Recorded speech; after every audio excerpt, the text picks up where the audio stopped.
Hi hello नमस्कार जय जगन्नाथ सांग माने आज आम बनाऊे सागु कस्टार्ड देखु भिडटी लास्ट पर्यंत देखिए ना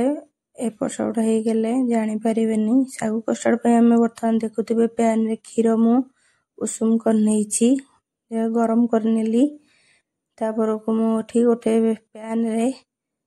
पानी गरम कर पानी गरम रे मुठी बर्तमान सागु को तादेहरे पकई नेली सागु पकईकी कन्स्टांट आपण माने घांटीबे नले लागी जीवो सागु लागी जाई पारे एई भली भाबरे गोटे नुआ प्रणाली रे आमे सागु कस्टार्ड को प्रस्तुत करिबा बहुत भलो लागि थाए। नॉर्मली आपण माने पोणा कि लस्सी आ जे कोनोसी जिंस हो फ्रूट जूस हो पिउथिबे किंतु एई भली भाबरे थरे बनै खांतु घरे बहुत टेस्टी अमी लागि थाए। देखंतु क्षीर मोर वर्तमान फुटी आसिलानी मु ताकू बहुत कमे देली क्षीरटा गाढ़ा की बहला करी हमें क्षीर मारदबा अधा तापर देखंतु एठी मो वर्तमान सागुटा भी हेई गला एंदी गोटा गोटा दाना रखिबे सागु को मु छाणी देली चा छणा रे छाणी की आपण माने पानी पकई नेबे सागुर मुठी फल किछि काटी नै गली देखंतु फल काटी नै एठी कदली सेव आउ डाळिंब आपण माने आहुरी वेराइटी फल पकई परिबे सागु को गोटे छाणी मु गोटे बाउल रे रखी नैछि तापरे मु एठी क्षीर को देई नेली देखंतु क्षीर ने देसला परे मोठी चीनी पकई नेली आपण माने भलो भाबरे ताकू घांटीबे जे पर्यंत सागु क्षीर रे मेल्ट न होईछि नले टेड़ा लागिले भलो लागिबनी देखंतु भलो भाबरे आपण माने मेल्ट मोर वर्तमान हेई गला तारो मोठी गोटे चम्मच कि 2 चम्मच अमूल नै जिबे देखंतु अमूल नै साला परे केते गाढ़ा लेखा होछि देखंतु मोठी कदली पकई नेली चुनचुना करी काटी थिली तापर को एठी मु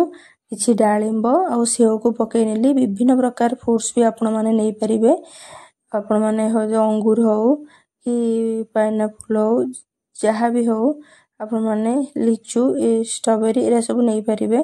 ताधरे पकई ऐड करे बहुत टेस्टी लागि थाए निहाती घरे ट्राई करी खाइबे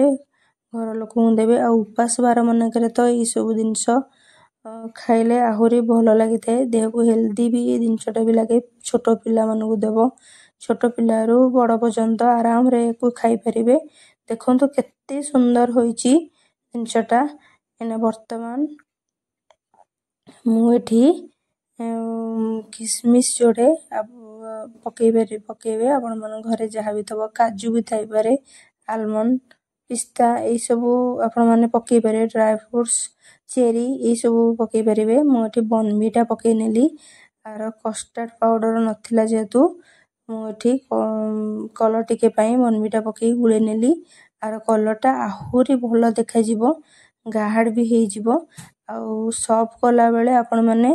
बॉर्नविटा ऊपर पकेई खाइबे देखंतु आकु मु एठी वर्तमान गोटे बाउल रे रखी नेली केते सुंदर होईची सागु कस्टार्डटा निहाती ट्राई करी खाइबे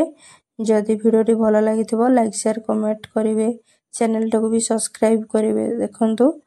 एही सब जिंसटा माने उपास ओसा मन करे आराम रे आपण माने खाइ परिबे देह को हेल्दी भी लागि थाई पारे हेल्दी जिंसटा भलो भी लागि थाए एनर्जी भी आसी थाए आकु तैयारी करी खाइले कलरटा भी बहुत भलो लागि देखा गला रहुची जय जगन्नाथ।